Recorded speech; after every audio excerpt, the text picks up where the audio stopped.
if we move around Africa and we look at land distribution or land redistribution in some cases, and land grabbing as the common terminology goes, how do you feel? Have we actually really achieved what we should have achieved in the way it's been done in Africa, or have we got a lot to learn? Well, Africa's a big and complicated place and hard to generalize about, Tony. But look, the vast majority of Africans live off farming. It's something like 80%. But most of them are very poor. So clearly agriculture is not providing an adequate living as it is. Hence the huge interest in investing in agricultural development in Africa. And with the interest in large-scale acquisition of land for planting, for example, biofuel crops by companies and sovereign funds, the question on the table at the moment is, can external investment increase the contribution of agriculture to the income of poor people in Africa's rural areas? Or is it going to have the opposite effect? Is this land grabbing away from Africans? That's a big question. So I think we're coming back to old questions of the role of agriculture in development in new circumstances, changed conditions. And there's a range of answers to this question. My own view is that there's enormous potential for increasing the productivity of African agriculture and its contribution to income, but that for the majority of Africans that is best done through supporting small-scale farmers becoming more market-oriented, rather than through going back to old plantation-style agricultures, which I don't have a good record in Africa. There is also the question of land tenure, right, and who owns what.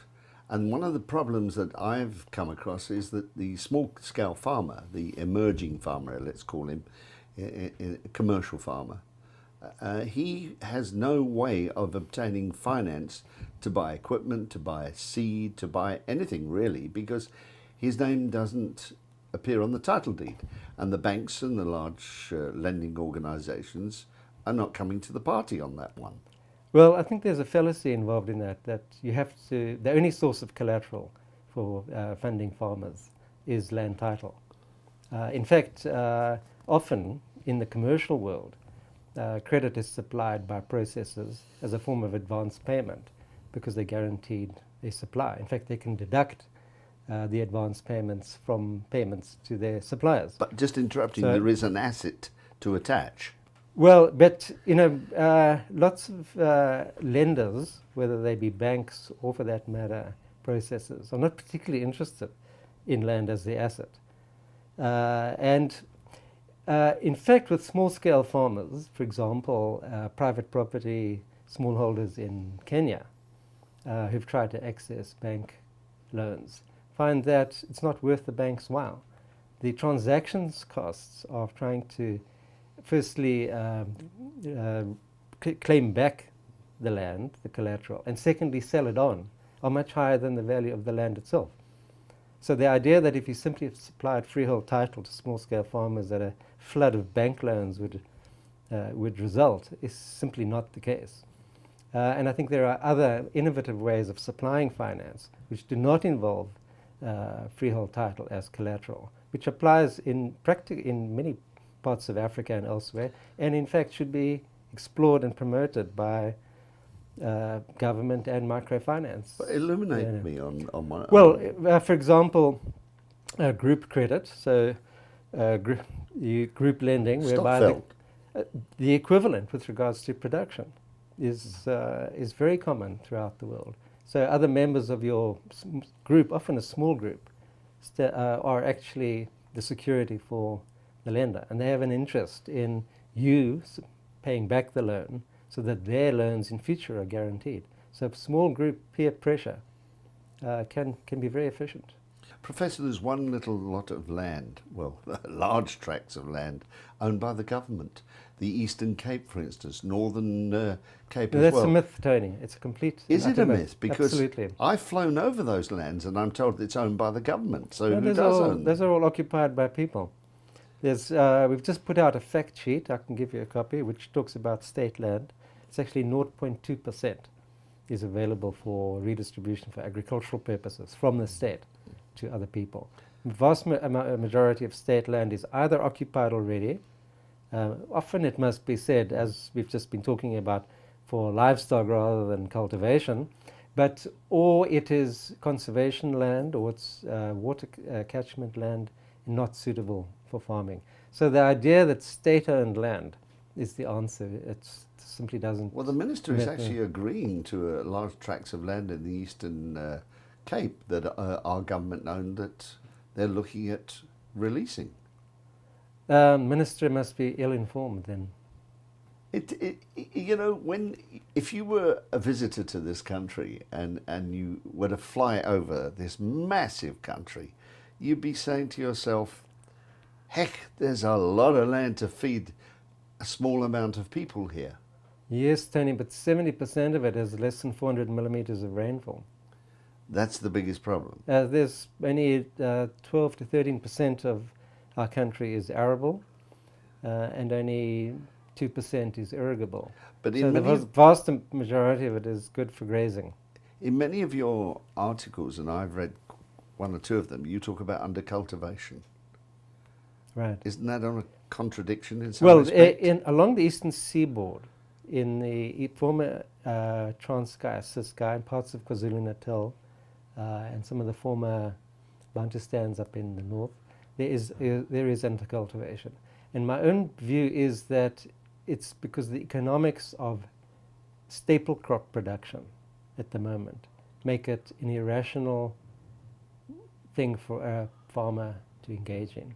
In other words, the risks of crop production, because there's always a certain amount of risk, coupled with the cost of inputs, the problems of securing access to draft power, and the lack of fencing for your crop, together with the availability of social grants and other forms of income, remittances and wages for the purchase of milled maize, makes it a risky and a dubious proposition for a small-scale farmer. In other words, because commercial agriculture grows the staple crops on a large scale and quite efficiently, it's in a highly capitalized form, the returns for a small farmer are going to be quite uncertain and quite limited.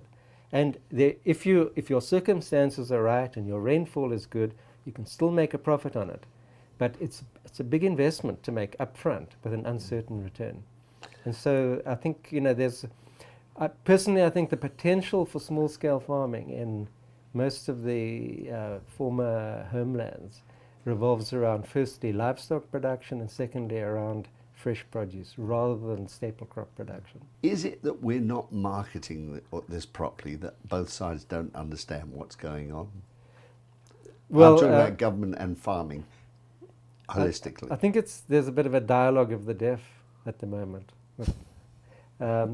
Stony ground. Government blames white farmers for slow progress in land reform. Farmers feel that their future is at risk and the country's food security is at risk, which is simply not true. And they both, avoid working together. And I think the Grain SA and other commodity associations are doing training for small-scale black farmers. I think there can be more of that. On the other hand, commercial farmers don't always understand the particular constraints or systems of farming practiced by small-scale farmers. So sometimes their advice is going to be inappropriate and inaccurate. But the person I work with closely in KwaZulu-Natal works for a local NGO, Rory Elcock, works with farmers day to day, he and his staff. At our conference recently, he pointed out some very interesting things about what's really going on, who the real farmers of the South African countryside are. And he recounted some research findings on goat production. Now, the official figures are that there are 800,000 goats in KwaZulu-Natal. That's a gross underestimate. There are at least 5 times that many. And from some estimates on just one district where they work in Msinga, they're talking about 588 million rand being the asset value of those goats. They estimate that there are something like 38,000 households, of which 25,000 own about 350,000 goats, and they probably sell 25,000 goats a year, just in the one district. So those So goats are food chain. They're part of the they're food chain. used for slaughterings in a range of ceremonies, births, funerals, weddings, and so on, as well as for selling and pay Milk. your school fees. Not so much for milk; these are meat goats. But the environment suits goat production. It's a huge invisible economy. Now, Saudi Arabia wants to buy 1 million goats a year. From South Africa. From South Africa. But what government doesn't realize, they're sitting on this huge population of goats, making productive use of dry thornfeld. If they could just organize the wherewithal to get them marketed. And to do him credit, the minister, Gugile Nkwenti, just 2 months ago, said, let's have a goat auction at Msinga. And he asked the Department of Agriculture or Rural Development, asked Rory Elcock to organize the sale. And everyone was amazed at what the response was, particularly female owners of goats. So instead of thinking about farmers, says Rory, as males who are educated, who speak English, who are going to sit on tractors, and that's going to be their full-time occupation. Let's think about the real farmers who are female. They do it as well as a whole lot of other things. They own small stock, okay, and they do it as one part of their income. Those are the millions of small-scale farmers in the dry parts of South Africa. I'm just smiling here because I look at expressions coming from Europe called the nanny state, and I'm thinking of the goats. This would be a real goat. Nanny goat state. Yeah. Off the humorous side now, more onto your time that you spent in Zimbabwe. Were you there during the period of land seizure? No, I was there in the 1980s. I came back to South Africa in 1991. What do you think about what happened there? Well, it's a glass half full, or if you like, a glass half empty. The idea that agriculture was totally destroyed by land reform and that only cronies of Mugabe got the farms, simply not true. There's now 4 books out on land reform in Zimbabwe since 2000, and all of them confirm a general picture, that the vast majority of land has gone to people from communal areas or poor people in urban areas, and that the fat cats, the cronies, took about 10% of the farms. Production on those farms is by no means a disaster. It's taken a few years to get up to speed, but increasingly they're about 80% of what production used to be. Of course, there's a negative side to it as well, because there was a lot of violence associated with the seizures, a lot of human rights abuses. There was a big dip in the production of certain kinds of commercial crops. Tobacco is only now coming up to about 70% of what it used to be. So it did have an impact on the economy, no doubt about it. And, the supply of inputs is still not sorted out. I think there are 2 kinds of lessons we should draw from Zimbabwe. The one is that it is possible to redistribute large-scale commercial farms and subdivide them into smaller units for small-scale farmers, and over a decade or so come back to previous levels of production. So it's not a wholly negative impact. Of course, you've got to account for that, what happens in that period, and plan for it. So there's a positive lesson there. Negatively, I think the lesson is that if you go for large-scale land confiscation without compensation, you take a knock.